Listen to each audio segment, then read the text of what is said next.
all that has happened, is happening, and will happen. Start your day with a full bulletin of local, national, business, sports, and entertainment at 6:30 a.m. with newscasts. Get the news highlights on the go with news headlines at 10 a.m. and at midday, it's a comprehensive news in Pidgin, Niger today. At 3 p.m., it will be all the major stories making the rounds at your fingertips with world news, and then with 5 p.m. news updates. Wrap up your day with local, national, business, sports, news, and more in Igbo with Nchikontatuko.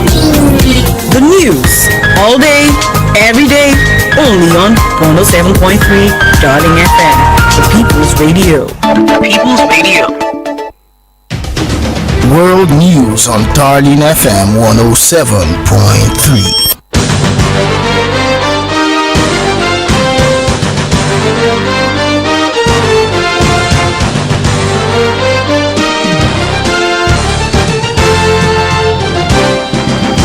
This is Nigeria's first family healthy lifestyle and edutainment radio station, 107.3 Darling FM. Hello and welcome to the World News. I am Paul Emoghene. Here are the headlines. EFCC accuses former chairman of pension reform of trying to flee to the United States in a bid to travel to avert bail. Imo State Fire Service calls on citizens to take precautionary fire safety measures. And United States President reverses Donald Trump's immigrant visa ban on Nigerians. Details shortly.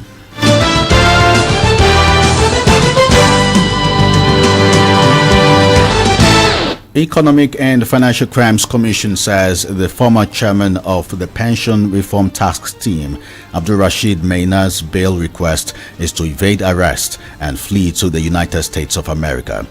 The commission, in a fresh court document, said Maina wanted to flee to the U.S., where he and his family are equally citizens. The EFCC noted that Maina decided to go for fresh travel documents because his earlier ones had been deposited with the registrars of the Federal High Court and the High Court of the Federal Capital Territory as part of the conditions attached to the bail granted him last year by both courts.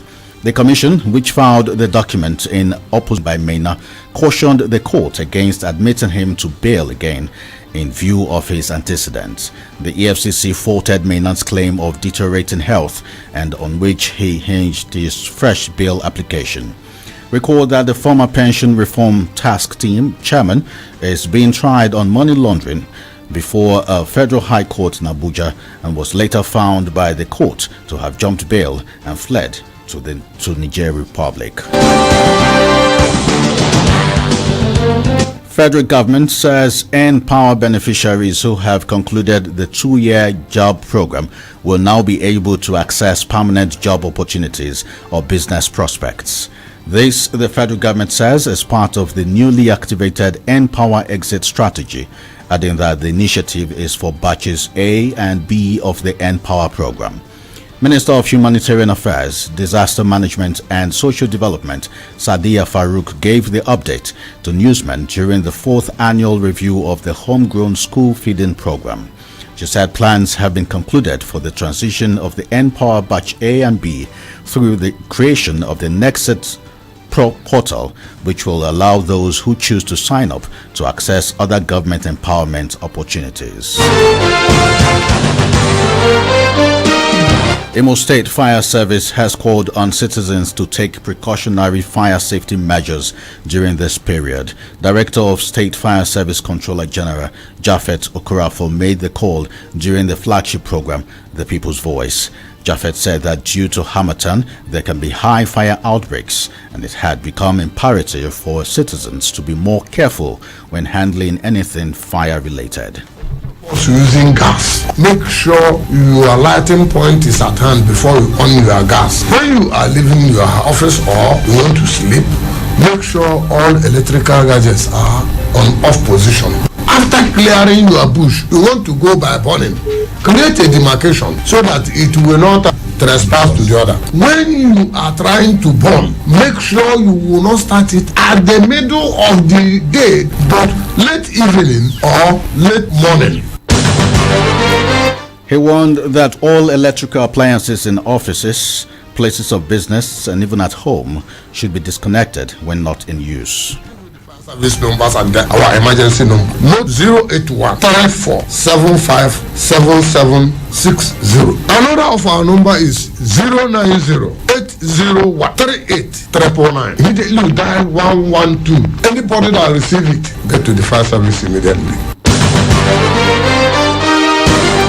The State Fire Service Controller General assured all citizens of the support of the service in responding to all emergency calls during the festive season. Also, Imo State-born Lagos-based industrialist Edozie Onyako has described the election of Professor George Obiozor as President General Ohanaeze Ndigbo as the right choice made by the Igbo nation to lead the organization. In a statement in Owerri, Onyako, who is Obiozor's kinsman, described him as a round peg in a round hole and one best suited for the job of steering Ohanaeze Ndigbo to greater heights. He said George Obiozor is an accomplished diplomat who had effectively represented Nigeria as ambassador to the US, Israel, and Cyprus. Onyako said Professor Obiozor needs the support of well-meaning Igbos, both at home and in diaspora, to succeed in piloting the affairs of the Apex Pan-Igbo organization. Still in Imo State, a cleric and founder of Platform of Comfort Ministry, also known as Comfort Assembly in Imo State, Reverend Prince Will Odikawa, has admonished political leaders in government positions to correct failures and evils in 2021.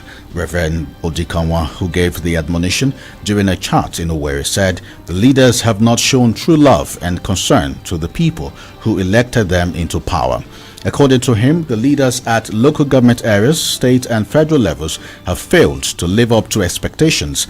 He called on all political leaders to retrace their steps and seek the face of God for forgiveness. He also urged government officials to provide solutions to the need of the people, just like Christ made a budget for the people and also provided salvation. And in Delta State, a group named Worry Beyond Borders has called on the federal government to urgently address the power problem in the oil-rich city of Warri South, Uwia local government areas and environs. Disclosing this in a statement, the group called for internal roads in the areas to be tarred with drains, adding that oil multinational Chevron Nigeria Limited should relocate its operational headquarters back to Warri. The group equally demanded that the federal government must establish a thermal electricity station to put into use the abundant gas around Ugeli Okbare to generate electricity for the Warri axis of the country. They said the platform will be used to engender togetherness among the various ethnic groups in the area for the common good of all. Moving to event in Plateau State, workers of the State University have issued a 7-day ultimatum to the state government to improve funding for this institution or face an indefinite strike. The Joint Action Committee of the Non-Academic Staff Union, NASU, and Senior Staff Association of Nigerian Universities, SANU, of the institution gave the ultimatum and a notice of strike that they addressed to the Vice Chancellor. The notice of strike, which was jointly signed by Rangpam, chairman of NASU, and Ridam Tinnam, chairman of SANU, said the decision was taken at the JAC meeting held in the state. The union's listed issues to be addressed to include implementation of the new national minimum wage and payment of arrears, as well as payment of earned allowances owed NASU and SANU members. This is 107.3 Darling FM Owerri. If you're just joining us, you are listening to the World News. In the news, EFCC accuses former chairman of pension reform of trying to flee to the United States in a bid to avert bail. Imo State Fire Service calls on citizens to take precautionary fire safety measures. Still to come, President of the United States reverses Trump's immigrant visa ban on Nigerians. Still ahead is business and entertainment. Stay tuned. Missed any of the developing stories during the week? Do you want to get up to speed with the news? Tune in to the People's Radio 107.3 Darling FM at noon every Saturday for the Week in Review. The Week in Review, reminding you of the week's stories today.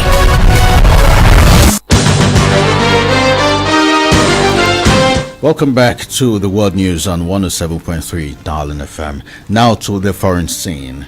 United States President Joe Biden has signed some executive orders lifting the immigrant visa ban placed on Nigerians by his predecessor, Donald Trump. According to report, Biden also reversed the systemic ban placed on citizens from Muslim-dominated countries like Yemen. Trump had placed an immigrant visa ban on Nigeria, citing Nigeria's lack of a robust database and that Nigeria must improve on its data intelligence to ease the investigation of its citizens wishing to migrate to the U.S. if it wants the ban lifted. The Nigerian government subsequently set up a committee on citizen data management and harmonization to address the complaints of the United States, which led to the recent push for all Nigerians to register with the National Identity Management Commission and obtain a national identity number.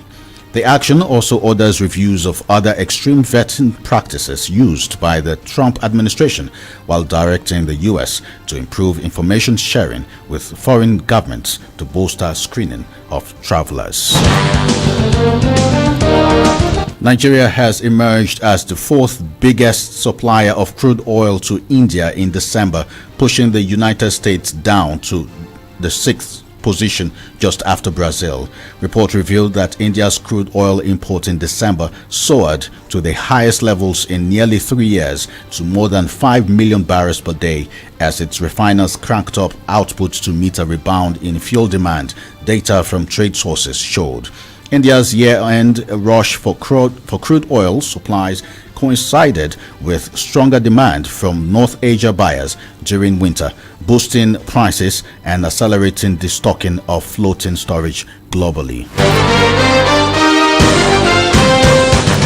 And in entertainment, Bob Dylan and Universal Music Group are being sued for $7.25 million by the wife of Jackie Levy, who has claimed her late husband's estate are owed a share of the deal because of his contributions to the singer's album Desire. Jackie Levy, who died in 2004, co-wrote 7 of the 9 songs on Dylan's 1976 album Desire, and Claudia insisted in a claim made to Manhattan's Supreme Court that his estate is owed 35% of all income earned by the compositions, including 35% of the purchase price paid to Dylan defendants.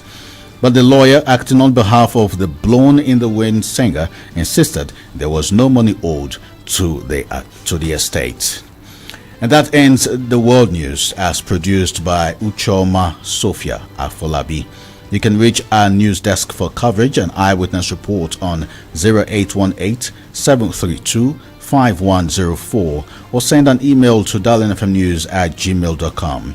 For more information and inquiries, do visit our social media platforms on Facebook, Twitter, and Instagram at Darling FM 1073. You can listen to Darling FM anywhere in the world. Go to www.darlingfm.ng and click to listen.